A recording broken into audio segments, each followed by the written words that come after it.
Herzlich willkommen zum Pearse Lyons Irish Whiskey Online Live Tasting. Tonight I have a special guest, Conor Ryan from the Pearse Lyons Distillery is with me. Hello, Conor. It's very nice to have you on the stream. Thank you very much for having me, and thank you for everyone who's going to tune in and hopefully ask some questions and maybe taste some lovely Pearse whiskies. Yes, I think so. We have 4 whiskeys to taste tonight, and I'm really looking forward to it. So the people have been able to buy a miniature set, and they also got a small sample of the distillery exclusive bottling. Very nice. So something very special. And we are really looking forward to taste the 4 whiskeys with the people online. So we have the first ones coming in to the stream. It's very nice to see.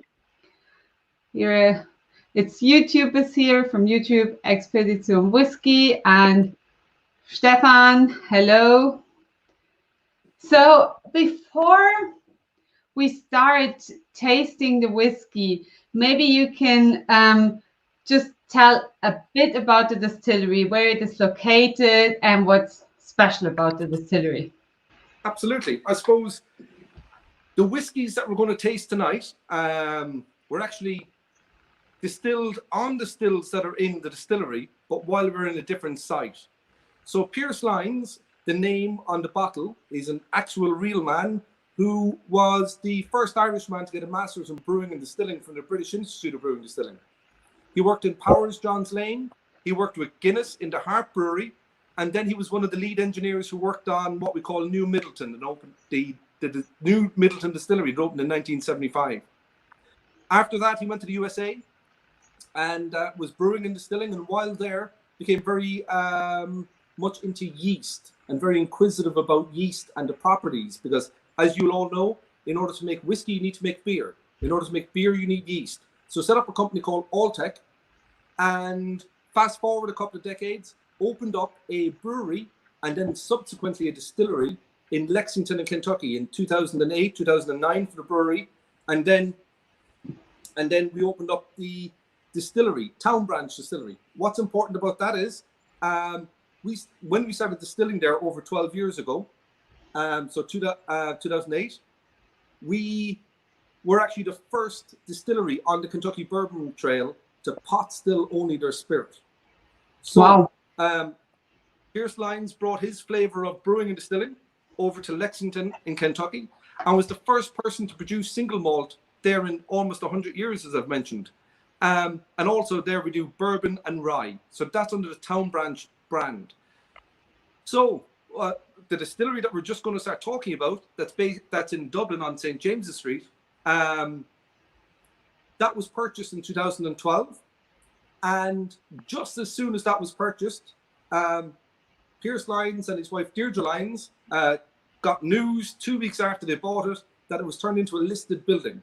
So that meant they couldn't do any works in there that they wanted to do straight away, because it was a preserved building under Dublin Council. But Pearse Lyons would not ever be deterred by something like that. The stills were coming over are Kentucky Vendome stills.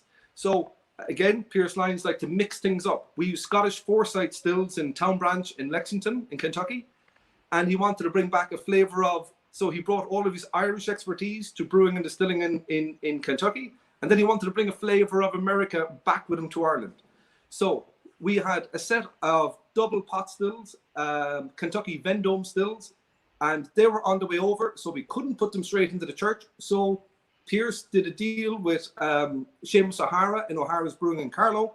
So the stills that you see in the church today were actually set up in O'Hara's in Carlow, and we were distilling since 2012. So today we actually have an 8-year-old liquid. And I always like to say, when Pearse came back to distilling in Ireland, the reason for the church and the reason for that particular site is that when Pearse wanted to find an area to start distilling again in Ireland, why not the Liberties? Why not what was the golden triangle of Irish whiskey? So we went straight back into the what was the famed area for brewing and distilling famously in Dublin, but it obviously, lots of distilleries had fallen by the wayside over the decades. The reason for that church to be picked was that was his family's church. The first funeral he was ever at, as in that's the church his family attended. Yeah. The funeral Pearse was ever at was his grandfather's funeral, and he's buried in that church. And that was the first funeral he ever attended. He subsequently has realized he's got 9 relatives buried in the graveyard in Pearse Lyons Distillery. And also, that's the reason for that church. But also the area is super important to the Pearse Lyons family. On his mother's side of the family, the Dunns, that was the family name, the Dunns, there was 5 generations directly before Pearse Lyons involved in the coopering industry in Dublin. His family had their own cooperage down in Smithfield, just around the corner, just down, down behind us. So 5 generations coopers before Pearse got involved in Irish whiskey in Dublin. So he was the 6th generation of his family to get involved in the Irish whiskey industry in the Liberties in Dublin. His grand-aunt, who our wash still is named after, on the left, or if you ever see a picture of it, on the left. I can share a picture. Oh, excellent. Yes, just a moment. I need to open it, and then.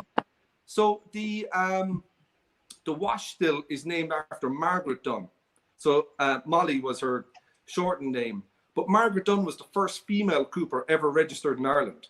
So a family very involved in the industry. Yeah, as you're looking at that picture there, it's still on the left. It's called Mighty Molly. And that is named after his grand-aunt, who was the first female cooper ever in Ireland. And then the wash still is named after another one of his family members, and it's called Little Lizzie. So those 2 stills are Kentucky Vendome stills. And we've been distilling on them since 2012, but the distillery didn't open its doors to the public till 2017. But we were distilling on another site before we moved our stills in there. Yeah. So it's a pretty special place. Mrs. Lyons did the most incredible restoration job to that church. Yeah. In order for us to bring it back to its first day build. Now, there's been a church on that site for almost 800 years, but the first day that church was built was in 1834 or 1864. Apologies. When that church was built, we needed to bring it back to that standard when we were renovating, because it was a listed building. So we had to reopen a closed quarry in Wales to get the exact same slate for the roof. We had to reopen a quarry in France to get the exact same limestone on the building. Where before it became a listed building, it was falling down, and that's why Mr. and Mrs. Lyons bought it. But obviously, where you could have sent in big machinery originally, because it became a listed building, big machines became spoons and trowels and toothbrushes. That's the way the place had to be excavated and rebuilt. All the stained glass that you see in the church today, in St. James's Church, the Pearse Lyons Distillery, was all specially commissioned by Mrs. Lyons with an Irish company called Art Glass in Derry, because all the windows had been bricked up. There was no stained glass left. There was actually no windows left. They were all bricked up. So they all had to be taken out, refitted. An amazing restoration job, and the place obviously looks spectacular today. And I suppose that attention to detail and that love is very much why I suppose the Lyons got involved in the Irish whiskey industry, because of the passion for the area, for that particular building. And as it stands today, we're very lucky. There's 4 operational distilleries in the Dublin area, and obviously then there's Jameson Visitor Centre, but we're the only 100% family-owned Dublin distillery.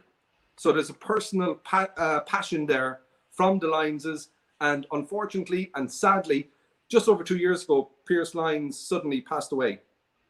So his son, Mark Lyons, is very much involved in the whole operation and everyday business. And just so you all know how good hands we're in, Mark Lyons himself has got a master's in brewing and distilling from Harriet Watt, and a PhD in yeast and fermentation and biochemistry. And very, very much a part of what we do in the Pearse Lyons Distillery today. As I said, it's family owned, it's small, and it's passionate. Yeah, that's very nice to hear. It's Here, someone said he was there last year, and they met the master distiller, and he was wearing sunglasses in the church. So It's too bright. yeah, maybe sometimes. And Knud was also there. Beautiful was even there. So very nice. So I'm glad you got to visit. It's a special place, and anybody who's got to see it in person is knows how special it is. I never, every single time I walk into the distillery, I'm blown away by the physical setup of the place, the sound, the smell. It's very much a tactile distillery insofar as everything, even though it's beautiful, it's a fully functioning distillery. We kept on distilling through the whole closure during COVID, and we're actually only open for the first time today. So our distillery is back open for visitors today after the close down, and hopefully we can stay that way. Obviously with a load of precautions, lots of training, lots of certification to make sure that everybody's experience is enjoyable but safe. Yeah, very good. So maybe as we know a bit about the distillery now, we can go and have the first whiskey. And absolutely, and it was important to put the backstory into it, just so people know where the whiskey comes from. And for all those who bought the miniature set, we are starting with Pearse Lyons 5 years old. So the green label. Yeah. I don't have the miniature set. I start with the big bottles. No, I'm just showing. Now my screen is a phone, so I can't even see what I'm showing, but you'll see the set. And when you're looking at the box straight on, it's the bottle on your far left, the green label. Yeah. So Pearse Lyons 5 years old. So me too. I'm using the larger bottles. I've already poured a little bit of it. Me too. Please, anybody who's got questions about the liquid, about the Pearse Lyons Distillery, about past, present, future, feel free to ask anytime while we're tasting. But we just want to talk you through the flight of whiskies that we're going to do this evening. So we're doing a 5-year-old, a 7-year-old, a 12-year-old, and then, am I allowed to say what the last one is? Yeah. Oh, and then the last one is our a distillery exclusive, which is our marriage of malt. So our 5-year-old Pearse whiskey. When we opened up our doors in 2017, actually, I'll just sort of a funny story. When we opened our doors, I'm going to get to, when we opened our doors in 2017, we had 4 core whiskies. So we did the green label, which is our original. That's what we have right here in front of us. Our green label original whiskey. With our red label, which is our distiller's choice, that'll be our 7. And with our 12-year-old, which is our black label, and that was our single malt. Now, Pearse Lyons wanted to make sure that when we opened up, that there was a range of whiskies available to people. We all know that people have a different palate, a different taste. We all know that people like whiskies at different times of the day, whether you're eating, whether you're making cocktails, whether you're sipping. All of our whiskies are fantastic at sipping, but they all have got a completely different usage, if you want to, when it comes to long drinks, short drinks, food pairings.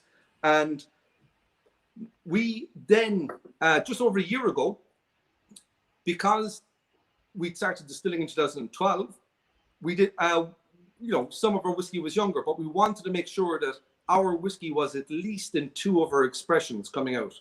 And our whiskey was always, from day one, we used our own distilled malt from Carlow. And what's interesting about the Carlow malt is that when we started distilling in Carlow, it was the first distillery to start distilling in Carlow in almost 200 years. Wow. So it's amazing history there, and an amazing milestone in Irish whiskey.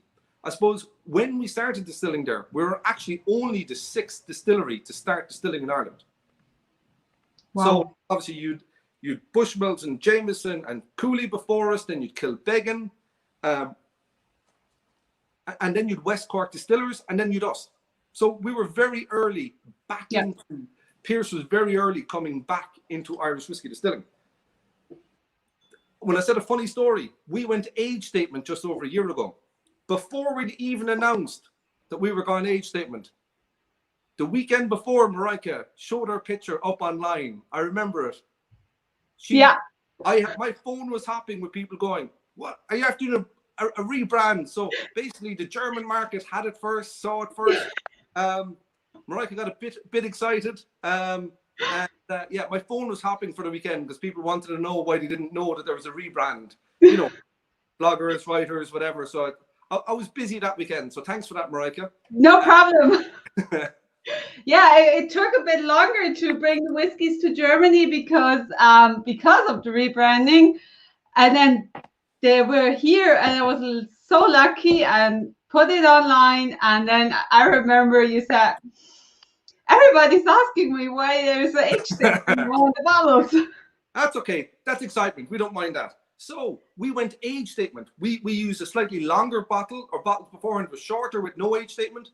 So now all of the Pearse whiskies in our range, in the core range, are an age statement. So as you're all whiskey drinkers out there, you're going to know that when you have a number on a bottle, when it comes to whiskies from Ireland, Scotland, and other places, now there's other countries that don't have the laws that we do.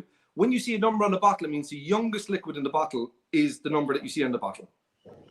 So we call this a 5-year-old, but the whiskey is 5 to 7 years old on this.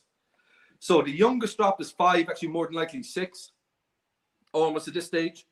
So it's a minimum 5 years old, and the whiskey goes to 7 years old. This is so pick it up, whatever your glass of choice is. If you're drinking it neat, great. All of our whiskies, just to note, are natural color and non-chill filtered. That's always been the way.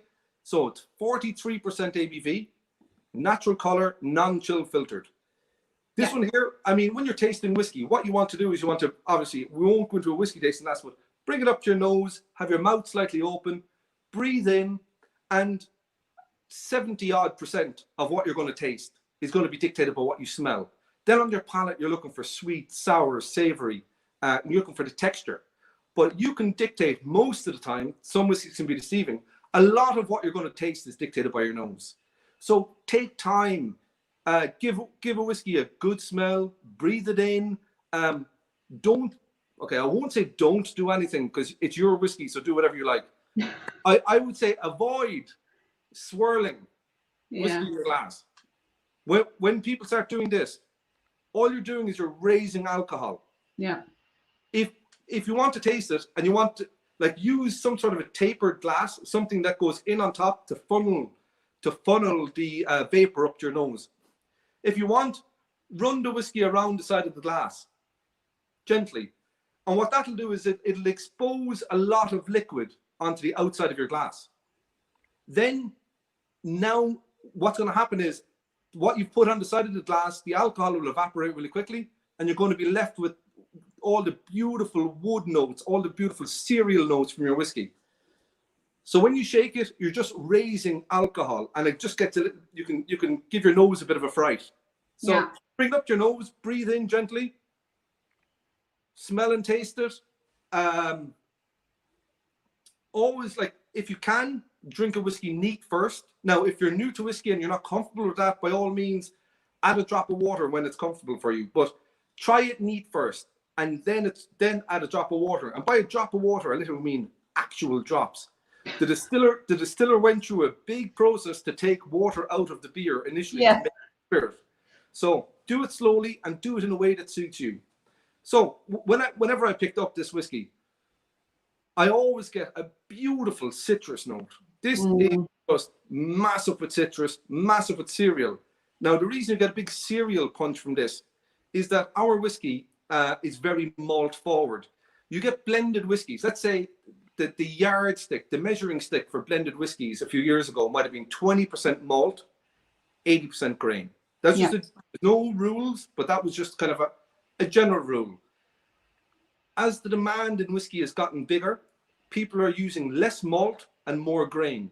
Yeah. There's blends now that are 95% grain, 5% malt. Nothing wrong with that. I love grain whiskey. So there's nothing wrong with that at all. Malt is more expensive to make. But I think there's a world of fantastic quality grain whiskies out there. So Yeah. I'm not saying grain is bad in any way, but we've gone the other way. This whiskey here would have 34% malt. So you should get a good malt element, a good grain sweetness in this. So we're 34% malt and the remainder is grain whiskey. Now, the reason why I had to get in the Town Branch Distillery barrels, or the Town Branch Distillery story a while ago, and the Lexington Brewing and Distilling story, is that this whiskey here, even the grain that's 9-year-old that we didn't distill, every drop of liquid that we sourced before we started distilling ourselves, we put into ex-Town Branch barrels. So ex-Town Branch bourbon, rye, and also the beers, ex-Kentucky Bourbon Barrel Ale and ex-Kentucky Bourbon Barrel Stout. Now, Kentucky Bourbon Barrel Ale over in the USA is the #2 selling 4-pack in retail. So we all know that beer in America is super popular. The whole craft revolution of beer came from America over to Ireland, Europe. So we're #2 on the 4-pack grocery for our Kentucky Bourbon Ale. So what we do with that is that we put an Irish red ale into freshly decanted Town Branch bourbon barrels. We leave it for 4 to 6 weeks in a refrigerated room. We empty it out and we bottle it then at over in the USA, it's 8.2. Now, we also do a Kentucky Bourbon Barrel Stout. What's important about telling about that is that inside in this whiskey here, the grain and the malt from new make, the grain were all aged in ex-Town Branch barrels, but there's one element of it that was aged from new make in ex-Kentucky Bourbon Barrel Stout barrels. So you're going to get a slight whiff of smoke, just like a little campfire in the background. This is not peated. There's a smoked element to it because the stout in America isn't like the creamy stout that we'd all know from traditionally in Ireland. It's more like a black lager, you know, like a very much, very heavily roasted barley is used. So instead of being creamy, it's very strong coffee notes, very strong, almost smoky notes. And that stout has imparted itself in the wood that came back out into our whiskey. And that's how we got this delicious, slightly smoky note to our whiskey because it's an element of our own malt age in that. So when we smell and taste this, you're going to have light, citrusy notes.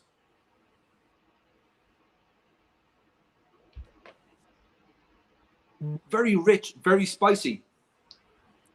I mean, I love the oiliness of this whiskey. I mean, the oiliness of this whiskey for something so young is a testament to how good the barrels are. Day one, how fresh the barrels are. So we have the first confirmation. Yes, it is slightly smoked. So from someone who's tasting with us. Now, very good. If you were somebody that liked a whiskey highball, so like a whiskey with tonic water or like a sparkling water or soda water, if you put a drop of soda water into this, it would elevate the smoke way up. You'd really taste the smoky element from this if that was the kind of whiskey that you liked. If you liked a smoky highball, this is brilliant. Also, this works fantastically well in any kind of sour cocktail, you know, where you're using citrus. Yeah. Cool. Very good. We have 2 more questions. Absolutely. Thorsten is asking, when is the first Pearse single malt coming to Germany? Mr. 5-year-old that was available at the distillery just for about a few days. No dates can be confirmed, unfortunately, now, but in the not so distant future, perhaps even in 2020. Very good to hear. Perhaps, but hopefully, we'll keep you posted. Absolutely, and I suppose what you said is actually very interesting. The malt from the distillery, because when you actually think about it, the malt that we made in Carlow is now from a lost distillery. Yes. It doesn't exist anymore. Yeah. The stills are the same stills that we use today, but that makes the malt that we have. So when we bring out another single malt, like the 5-year-old was a malt that was from a lost distillery.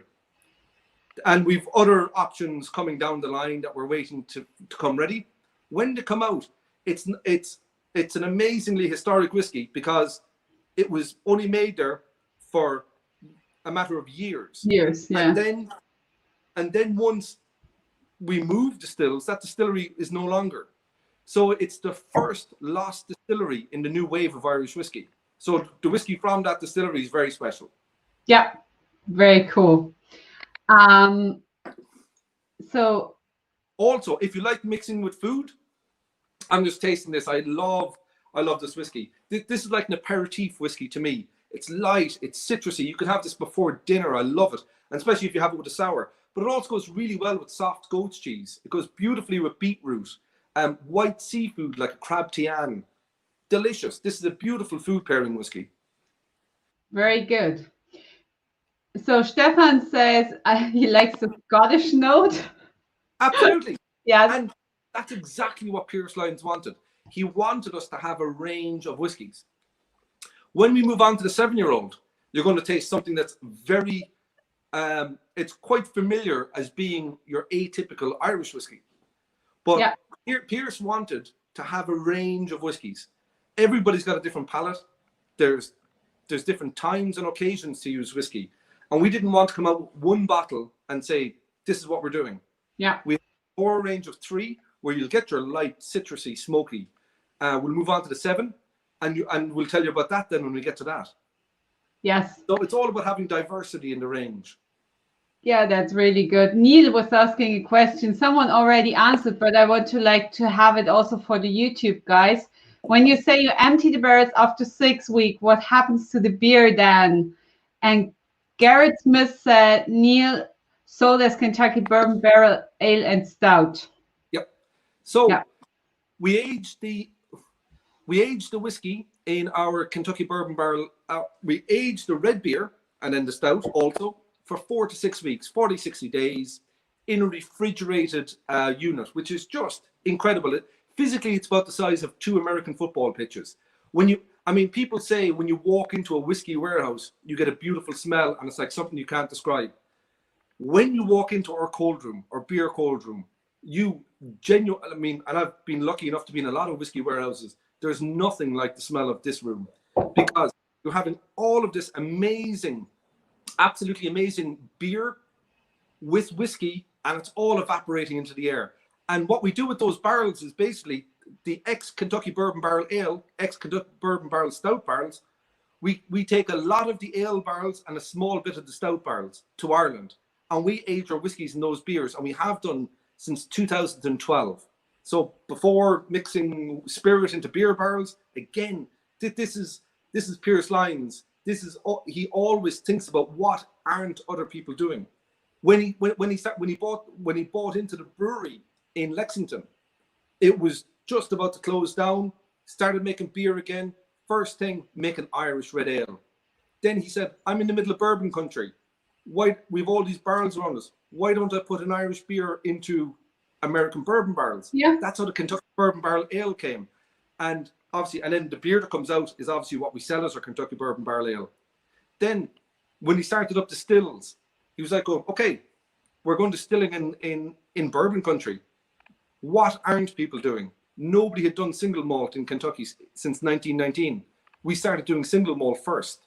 We've got the oldest stock of we've 12-year-old single malt now. The oldest stock of single malt that we know that exists in America is with ourselves because he was ahead of the curve. So when we came to Ireland and we started using, Kentucky Vendome stills in Ireland, they caused another first for Ireland because they caused a bit of madness and consternation because people didn't understand, is this a proper pot still on the right, the spirit still? But we've actually got our own, which it subsequently is, of course, we've got our own special inclusion in the Irish Whiskey Technical File to allow us to use that still. So another reason why we know that our spirit is different, unique, and is special. We use our own proprietary yeasts. We use stills that nobody else uses, and we age our whiskey in barrels that nobody else has got access to. That's the beauty of having a family-owned business where we can just pick up the phone to each other between the distilleries, move barrels as they're being freshly decanted. It's incredible, and it's unique to us. It's unique to the Pearse Lyons story. And what I think is when you taste the 5, 7, and the distillery malt, there is a note on all those whiskeys. I cannot specify it, but it's like this is a Pearse. So you have a distillery character. So, and I really, really like that. So they are different to other Irish whiskies. So you can note this is a Pearse whiskey, and you can note that you are using your own distillery malt. That it is not Bushmills, Jameson, or Cooley. So it's your own, and I really like that. Thank you, and that's what we're so happy about. The fact that we are different because we actually have our own liquid. And even when we haven't used our own liquid, we've aged them in our own barrels. Yeah. Barrels that nobody else has access to. It's a flavor profile that nobody else has access to. Yeah. And that's the Pearse signature flavor. Yep. And you can get that in the bottlings, and that's very good. Before we move on to the 7-year-old, I just want to tell the people who are tasting with us at home, feel free to ask questions. And of course, you can ask the questions in German. I can translate them. That's no problem. Feel free to write comments. And definitely, after we tasted all the whiskeys, we want to know what's your favorite. So now we can move on to the 7-year-old. Excellent. So we just moved from the 5, light, citrusy, all bourbon aged and Kentucky bourbon barrel stout aged. The 7-year-old, a very interesting whiskey because it takes the elements that you normally associate with an Irish whiskey, but they're done slightly differently. So yeah. It's slightly more malt forward than the 5-year-old. It's 36% malt. So very malt forward. The malt that's in these 7-year-olds is the malt that we produce in Carlow. This whiskey is aged in Town Branch bourbon barrels. It's also aged in Kentucky bourbon barrel ale barrels. And that's not a finish, that's from new make. So yeah. Like that. So from coming off the still from 0 to 7 years, full component beer barrel aged. And then there's also there's a grain component that's aged in Oloroso sherry. So it's a little bit more traditionally Irish, inverted commas, if there is a thing, but it's got more nuances that are recognizable as Irish. Your bourbon sherry notes coming together. Again, this is natural color, non-chill filtered. I mean, when we relabeled, we made sure to write, and actually if it was in Germany, we'd have to write on the back of it if it wasn't, but we were one of the first people to actually put natural color on our label, to actually write down, to tell people there is not any color used. So the color that you see is only from the barrels. So 43% non-chill filtered, natural color. This whiskey is got a beautiful wood spice when you bring it up to your nose. You got sweeter notes, you got spicier notes, but you've got very much the European oak influence marrying together with the very distinctively American bourbon barrels, but also the lesser known Kentucky bourbon barrel ale barrels. This whiskey here is you're not meant to have favorites, but if I could only bring one to anywhere with me, to a desert island, I'd bring this one. Yeah. Because I love this one because it's a whiskey drinker's whiskey insofar as you can sip this neat all the time, but it makes great short cocktails. So I mentioned the 5-year-old, really good with anything citrus, like sours or anything like that. This makes more of your old-fashioned style things. Well, actually, our halfpenny forecast, but we can do, and the different, that makes a great old-fashioned. But this makes very good old-fashioned, makes a great Manhattan. Also, a signature serve for this is our TPL, or tonic Pearse Lime. So this is my favorite at the moment. Excellent. So you see it in the bottle. Flying, brilliant. So it makes a beautiful, refreshing highball. Yeah. And then with food, again, this is amazing. This can go with everything. This goes with your red meat dishes. This can go with beautiful white fish dishes, like maybe a cod or a hake with a pea parmesan risotto. It goes great with milk chocolate. Absolutely beautiful to sip on. So when you're smelling this, you're going to get, as I said, lots of wood spices, a little bit of dried fruits, lots of vanilla notes, lots of your sweeter bourbon notes. There is a question if you are also using virgin oak casks here in that whiskey, in the 7-year-old. In the 7-year-old, no. No, no. We have whiskey in virgin oak casks. The cooperage that we use is probably the preeminent cooperage that everyone would know in Kentucky, in Louisville. So it's the Kelvin cooperage. That's where we get all of our barrels. And if people are into their bourbons and stuff, they'll know of the Kelvin cooperage. That's the gold star standard cooperage in the USA, and it's in Louisville, which is only about 40 minutes away from Lexington. So it's our neighboring cooperage. Okay. And we have virgin oak. And just so you know the char level, since we're talking about the wood, we go char level 4, which is alligator char. So quite a deep char into the wood. Yeah. So there's no virgin oak in this. Yeah. So I think this is a whiskey you can always enjoy. There's a lovely lingering spice in this, and it just always kind of just tickles the back of my throat and in around my neck, and it's beautifully spicy and lingering, and it just but it's got a dryness and sweetness. It's got dried fruit, but also sort of honeyed fruits. It's got a yin and a yang to every dimension of this whiskey. And actually, we're very lucky in the World Whiskies Awards. It got best whiskey under 12 years old in Ireland in its category. So and that was just this year, just a few months ago.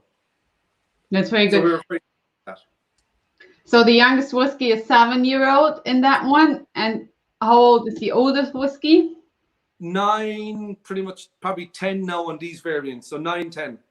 Okay, great. Yeah. So this is one we are selling very good because it's very easy drinking, and this one is definitely my summer cocktail whiskey this year with the tonic and lime. It's so refreshing. Just a lovely dry tonic, an Indian tonic. Yeah. With the lime, beautiful. Yeah, it's very good. I did a video about it, so everyone who wants to have the exact recipe, just watch out the video on YouTube and you can find it. So it's very easy to do. But yeah, that's the 7-year-old. It's a beautifully versatile whiskey. Great for sipping, great for your punchy, whiskey-forward cocktails. Great for food pairings. Absolutely delicious. Yeah, I can definitely confirm. And to the 12-year-old, I have a story. It was just happened 2 weeks ago. I was invited to do an Irish whiskey tasting in an online stream, and we were using the 12-year-old Pearse, and it was with 2 guys. They are not into Irish whiskey, so I did a whole lineup, and at the 12-year-old, they were like, "That's an Irish whiskey," and it was like, "Yes, this is Irish whiskey." It was like, "That's so good." And one of those that he's having a shop, and now he's ordering the Pearse 12 again and again. So excellent. Yes. Delighted to hear it. Yeah, it's I think definitely it's a very good whiskey. So this 12-year-old. Yeah. Yes, the label. So the 12-year-old is only whiskey that we don't have our own actual liquid whiskey in. And that's perfectly normal. 99% of Irish whiskey bottles that you see on a shelf don't have their own liquid in them yet. So this is the only one that we don't. But in 2014, as I mentioned already, and it was actually that long ago, 2014, we recast all the whiskey that wasn't ours into Town Branch bourbon barrels. I actually had the opportunity not that long ago to taste 5 different 12-year-old bourbon-aged single malts of the same age, side by side. It was a rare opportunity. And when I tasted it, and I got to our one, our Pearse 12, I was delighted to see the influence of our casks had completely changed the character of the whiskey. The rest of them knew exactly where they come from and what had been done with them. When I tasted our 12-year-old, I knew, because they've had 6 or 7 years in ex-Town Branch barrels. Now, when we go to taste this, so don't forget, this is the only one that doesn't have our own liquid in it. But our own barrels have had a huge influence on them. So, as I said, every drop of liquid that we have, that even wasn't our own, we have our own fingerprint, our own signature on it. And we've created our own signature flavor with them. So this one here, it's a 12-year-old. Again, non-chill filtered, natural color, 43% ABV. But when you smell this, you're just immediately hit with a huge burst of vanilla. I almost sometimes when you get past the and wood spice, and when you get past the wood spice, you get a lovely kind of natural honey sweetness. So vanilla, natural honey, a little bit of barrel char. So you're getting like your creme brulee, like your little bit of burnt char coming in with your delicious rich vanilla. And even when you go to taste this, you're going to get all of those notes. And it's almost, and this isn't a bad description of it, it's almost too easy to drink. You drink it and you go, that's delicious. And then you go, it's almost too easy. And then you go, oh, hang on a second. Yeah. On the back of your throat, you get this beautiful ginger and clove spice. And that ginger and clove spice actually comes from, and I've identified it as being from our own Town Branch bourbon barrels. We use about 17% rye grains in our bourbon. So when we use our bourbon barrels, you're getting an extra spicy dimension. These would have been aged initially in first and second fill bourbon barrels. Then they were emptied out and then refilled again into first fill Town Branch bourbon barrels. So it's almost like double bourboning. It's not even a thing, but it's just, we just wanted to get rid of the other barrels and put back into our own. So it went from bourbon barrels back into bourbon barrels, but our bourbon has a good element of rye, and that element of rye translates into a ginger and clove kind of spice in the back of your throat that just keeps this whiskey lingering. I don't recommend this for anything with cocktails. You've got lots of other whiskeys for that. What I recommend with this is this by itself, a little bit more of it, and if you want to add a food pairing, a nice salty cheese goes delicious with this. Like a very mature vintage cheddar.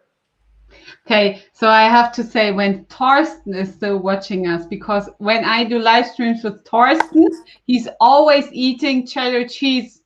So Thorsten, we need to put on this whiskey to our next stream.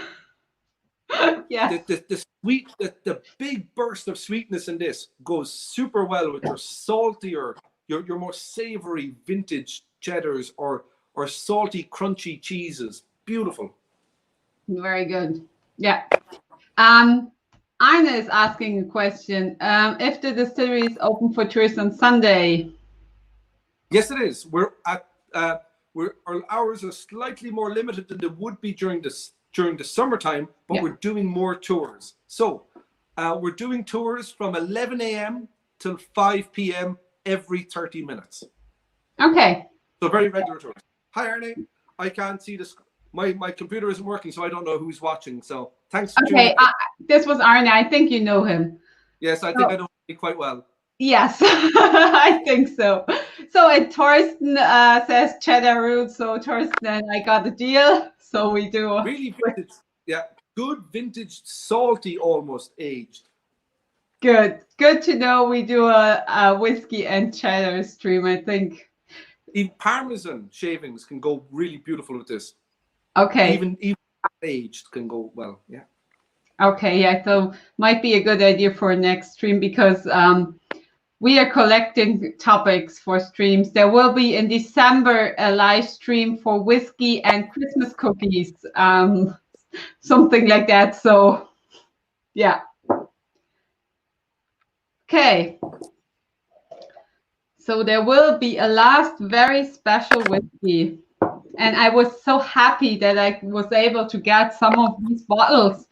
And then when I tasted it. You asked nicely. So, of course. Yes. David obliged. David. And then I tasted it. It was like, wow, this is so good. I really, really like it.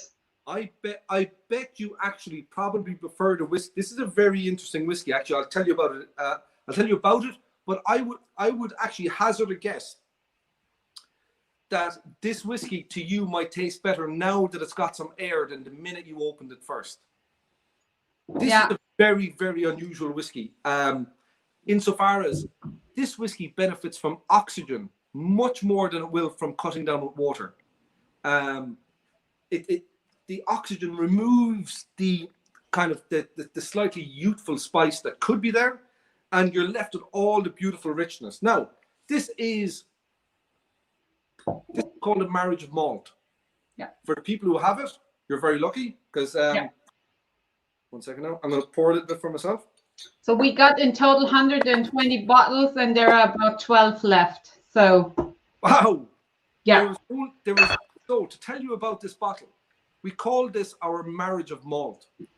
This whiskey is it came out as a distillery edition. There's only 888 bottles of this. That's it. So a very, very small production. Anything that's under, well, nowadays the way people do small batches, anything under 5,000 can be a lot, or can be very scarce. But like this is only 888 bottles. Now, everything about this bottle has a story. This was was and is a distillery edition. Yeah, maybe Stefan has another question to the 12-year-old. He has a fresh apple pie besides him, and he's asking if you might taste it with the 12-year-old. 100%. Yeah. Absolutely, definitely. Because there's a lot of the elements that you're going to have with apple pie are in this. There is your orchard fruit notes in your 12-year-old.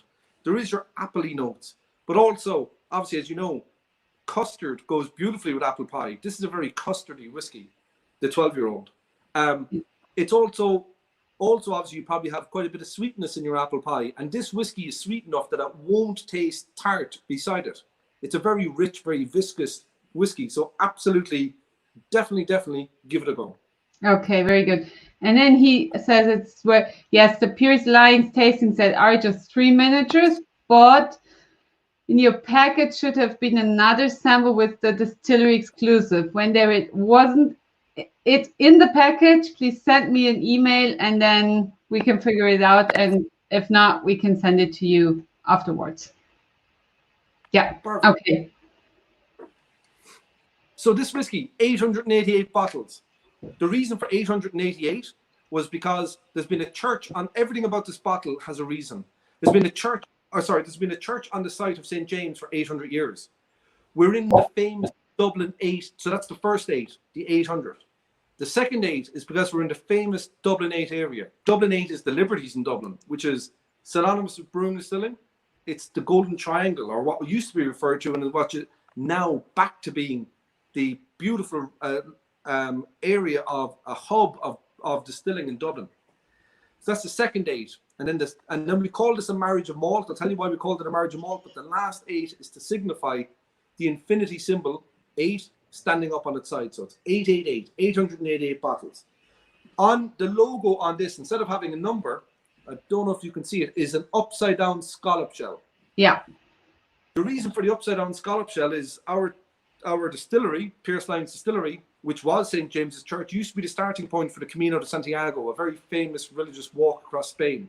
People still do it all the time, but many decades ago, our church used to be the starting point. People used to go there, get their passport stamped, head down to the ferry or down to the boat, and then get the boat to San Sebastian in Spain. On our logo, you won't be able to see it, but on our Pearse Lyons logo, we use the upside down scallop shell. That link into the Camino and St. James, it's named after St. James, the creator. That's the person who founded the Camino. We just tie it all in, tie in our history, and it's a very significant part of our history. So we use the scallop shell on our distillery edition bottle. Now we come to the marriage of malt part. So when we released this back in early February, obviously don't forget distilleries have been closed. We were only open for a few weeks, not even a month after it came out. So people have the opportunity to get to the distillery and buy it again in Ireland, thank God. When this came out, what we did with this, and again, this is going back to the spirit of innovation of the way Pearse Lyons would have thought if he was here with us. What wasn't happening in Ireland? Well, at the time when we released this bottle, there was no vatted spirits or blended spirits. So what that means, like the new term for them is blended. The old guard, the people who are used to whiskey who are my age and beyond, who are used to drinking whiskey for decades, basically a vatted malt would be the term that you'd know, or a vatted grain. So when you have a vatted malt or a vatted grain, it's now what's called a blended malt or a blended grain when you're using malt from 2 sources or more. So it can be 2 or it can be 22. Okay. But a vatted malt is when you make a blend, but it's not technically a blend insofar as you're not mixing style. Yeah, you're mixing distilleries. Yeah. So this is 100% malt whiskey release. We called it a marriage of malt because obviously people know about the terminology of marrying barrels. That's when you bring together barrels together, and that you marry barrels all the time when you're blending. But we called this a marriage of malt because it was a marrying of only malt barrels. When we brought it out in February, and it came online, it was the first vatted malt known of in Ireland. It was followed soon after by the Liberator brought out a vatted malt just after. But I suppose it's that spirit of innovation that Pearse Lyons distilled into us, pardon the pun. Have a look, see what's going on, and do what nobody else is doing. So we brought out a vatted malt. It was the first time that there was an example of bringing together the same category of spirit in a bottle. Yeah. So what we did was we used our own Carlo malt. Now, we could have just as easily brought out a single malt, but we wanted to do something different and make a statement of being different. So it's 66% our own Carlo malt. That's almost 7 years. That's 6 years old. That was aged or finished for almost a year in PX casks, but was aged in Kentucky bourbon barrels and Kentucky bourbon barrel ale barrels before that, brought together and then finished in PX for 1 year. Then 27% of it is actually the 12-year-old who just drank, but a slightly older version, 13-year-old. So 12% of it is a 13-year-old, all bourbon barrel aged, barrels that started off from someone else that we put into Town Branch barrels for 6 years. And in the last 8%, so only a small percentage again, but it was all about bringing together a level of complexity in the whiskey, but also showing off, making sure that our own spirit had its own voice in the whiskey. So it's 8%, 15-year-old single malt that was finished for 9 months in PX casks. So 2 of the elements were finished in PX. One of them is solely bourbon. So it's 2/3 our own whiskey. It's 100% malted whiskey, but it's technically if you're going to be modern terms, if you're going to use Scottish law, it's blended malt. The old establishment of people will know it as a vatted malt. And because we married casks together, and because we're in a church, we kind of half used our own terminology for it and called it a marriage of malt. Basically a unity of 2 malts. As I said, we could have just as easily brought out a single malt, but what we wanted to do was show that there are other ways to create differences to your whiskey. I mean, when people tell you that, you know, depending on how old the whiskey is, there can be anything up to 70%, and it's not a hard and fast rule, so I don't like using it, but there can be anything up to 70% of the flavor of your whiskey dictated by your barrel. So what's wrong with having your own spirit having its own influence in the whiskey? And what you're doing is you're changing, because with whiskeys, what you're doing is you're always changing the profile, the flavor profile, the nose, the palate. And you normally have to do that through wood and also how you distill. But why not change it by using a little bit of someone else's spirit? Yeah. And actually adding complexity, because that's all you want to do when you're aging whiskey. You're adding complexity, you're adding layers, you're adding flavors, and we've done that just to show that there's a different way to do that. And a different way is to vat spirit together. And it's very good. So Knut just tried it and he says it's roasted wood. Here I tasted at the fireplace. Definitely great, nice full body taste. All of that. Yeah. I agree completely. I said it's 100% malted barley. This is slightly higher in ABV. Again, it's natural color. Again, it's non-chill filtered. It's 44%. The reason for the 44% is that Pearse Lyons was born in 1944. We really wanted this bottle to be all about the distillery and the distillery story. So 888 bottles for the reason I mentioned. 44%. The whiskey was beautiful at that, but it's also the year that Pearse Lyons was born. So this bottle is very special because it ties the whole Pearse story into a bottle, but also it ties in the spirit of innovation. And by us using two distillery spirits together and to create a vatted spirit and to be the first to do that is very much the Pearse Lyons way of doing things. Yeah. So very good. Really long lingering spice. When you pour this first from the bottle, you'll get a little bit of a youthful spike from it. You'll know that there's a 6-7-year-old whiskey in there.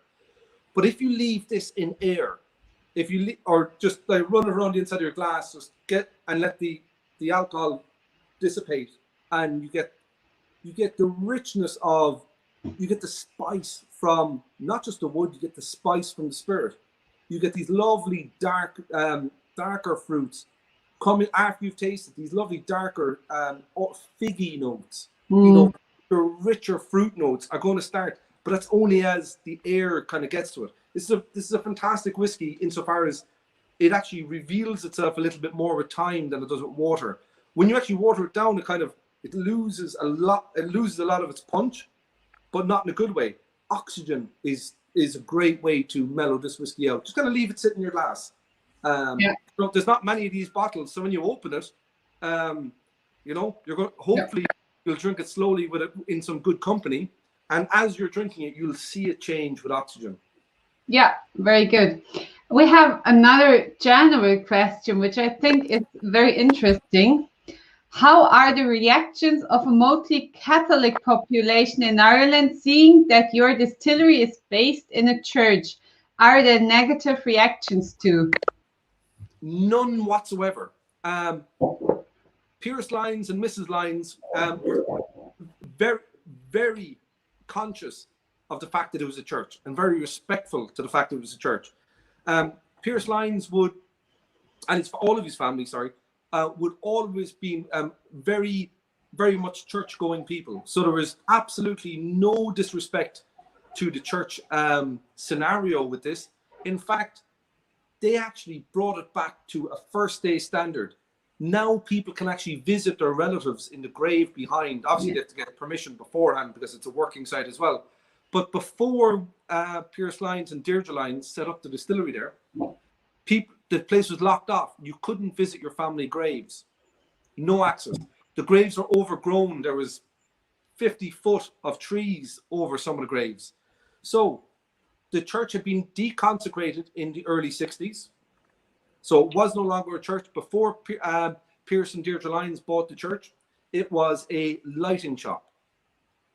And it was, as it had fallen into a kind of a sad shell of a building. You know, they spent €1 million alone just fixing the woodworm in the roof. The slates are falling down, the windows are bricked up. So anybody who's been in there is very much impressed and actually loves how delicately and how respectfully the church has been handled. Yeah, very good. Yeah, I think so too, because when you go into the church and you see the distillery, and when you do a tour through the distillery, everything is done with lots of respect to everything, to the graveyard, to the church, to the people, to the whiskey. So the first tour I did was just a normal tour, and I was very impressed how detailed it was. And so I can always recommend that a tour with Pearse Lyons is great, and you should definitely do that. As Pearse always said, whiskey is only part of our story. He wants people to know not just about the Pearse Lyons whiskey, not just about what we do and how we do it and why we do it. Pearse always wanted our tours to be all about how we fit into Dublin, how we fit into the liberties, how our being inside, he used to say that we're only caretakers for the church. He said this church will be here a long time after we're gone. Yeah. So he, there's been a church on the site for 800 years. He used to say that when we do a tour, we're storytellers. We're to tell the story of the church, of the area, of the whiskey, and we're only caretakers for this building. He believed that this building is going to be here for centuries after the whiskey business might have stopped or not. But that's the way he looked at that's the way he looked at us inhabiting the church. We're only caretakers for that building. Very good. Yeah, it's like Fabio says, very good answer. And the angel's share gets a new dimension. Well, actually, we don't age. We don't age in the church. No angel share there. But when we started distilling, I did always like to say that there is a new spirit in St. James's Church. And the new spirit, I suppose, is the life that the distillery has brought in. And also the actual spirit that's produced there. But very respectful to the whole church scenario. But there's definitely a new spirit in St. James. Yeah. And Thorsten was asking, wasn't it used as a storage for a shop or something before? I think it was a lighting directly before it was sold to Pearse and Lyons. It was a indoor lighting shop. So there would have been long chains hanging from the rafters, and there would have been chandeliers and lights and everything on that. Just before that, but that was there for a long, long time. Before that, it was an indoor vegetable market. Okay. So, local vendors would have come in, sold fresh produce. So it was an indoor vegetable market first. Then it was what was Lighting World or something like that. It was an indoor lighting shop for a long, long time. Okay. And down and overgrown and all that sort of thing. It was obviously it's an old building, it's a huge building, and there was just a lot of work to be done to bring it back to its former glory. And I suppose on that, a very significant piece of engineering that was done. We have a glass spire. So the spire was knocked down by lightning. We didn't want or couldn't actually put an actual normal church spire back up on top of it. So what Mrs. Lyons did was something absolutely astonishing. She commissioned a glass spire to sit on top of the church. And that glass spire is to show that it's, obviously there's an ecclesiastical, there's a church background to it, but there's a new life in it, and it's not your traditional church. And what we call that glass spire is the Liberty's Lantern. And it's meant to be a beacon and a light to show that there's new life and there's new energy in the whiskey industry in that area for everybody, not just for us. And I suppose going back to the marriage of malt, a very significant thing, and I always like to say it, it's not about one place doing one thing. I mean, it was great that we brought out the first fatted malt or spirit, but that's not just important for us. That's important for Irish whiskey. It shows a coming of age now that Irish whiskey is at a point where it has multiple sources that it can draw spirit off. And very thankfully, there was the original sources that we all could draw off. As new people come in, there are more options, more flavor deviations available. And, it's not significant just for us. It's significant for Irish whiskey that we now have multiple sources of liquid that we can draw upon to create these vatted spirits, to open up new categories and new flavors for the Irish whiskey drinker abroad. Yeah. I think this is something which will get more and more interesting because the Pearse 5 and 7-year-old have very different tasting profiles from the whiskeys we all know. And I had a live stream last Thursday, and we were talking about the transparency of Irish whiskey. And there was also some comments like, will Irish whiskey be tasting different in the future? And I said, yes, of course. And all the consumers have to open up their minds that Irish whiskey is not just fruity and vanilla and smooth. It can be complex. There can be different notes in it. And so this was something, it was very interesting to hear, because in a lot of consumer minds, it's still the light and smooth and vanilla fruity whiskey. Yeah. What is genuinely great about Irish whiskey as a category, I mean, we don't, I suppose, shout about it enough or get excited about it enough. We now have 4, just in the whole of Ireland, there's approximately, I don't want anyone shooting me because I get the number wrong, approximately 33 distilleries operating today. We've got 4 distilleries within walking distance of us. You can do an amazing Dublin distillery tour. I don't even know where else, let alone in Ireland. I mean, you've got ourselves, you've got Rowan Co. 150 meters away. I don't know where else in the world you have 4 distilleries within 10 minutes walking distance. Yeah. I mean, Dublin as a whiskey tourism destination is amazing. Yeah. But Ireland as a whiskey tourism destination is amazing. The distilleries that are spread across the whole country, they've all got their own look, their own feel. They're all distinctively different. I mean, the stills that are using are different. The sizes are different. I mean, a lot of it's very small production. I mean, and obviously there's big production as well. Nothing wrong with that either. But the thing that I love about Irish whiskey over many other countries, and a lot of your guests and your customers will have tasted whiskeys from all over the world. The quality of Irish whiskey, the spirit that's been produced in Ireland is superb. Yeah. I don't think I've ever tasted an actual bad whiskey from Ireland. The liquid is all of a good quality. It's all, I mean, and it's great that it's different. But I mean, I've tasted whiskey examples in other countries and they've just been absolutely diabolically bad. Like, as in, I wouldn't even finish them. Yeah. But as a whole, will there be more diversity? Absolutely. Will that be a good thing? Absolutely.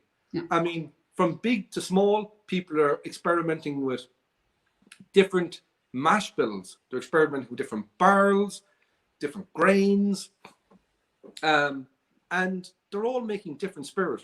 But the one good thing that we can celebrate is that all the spirit that I've ever drank from Irish stills has all been an excellent quality spirit. So that's something that we should be very proud of as a whole country. You know, from north to south, east to west, everything. Not, you know, together we have a phenomenal product here in Ireland. Got phenomenal facilities and phenomenal liquid.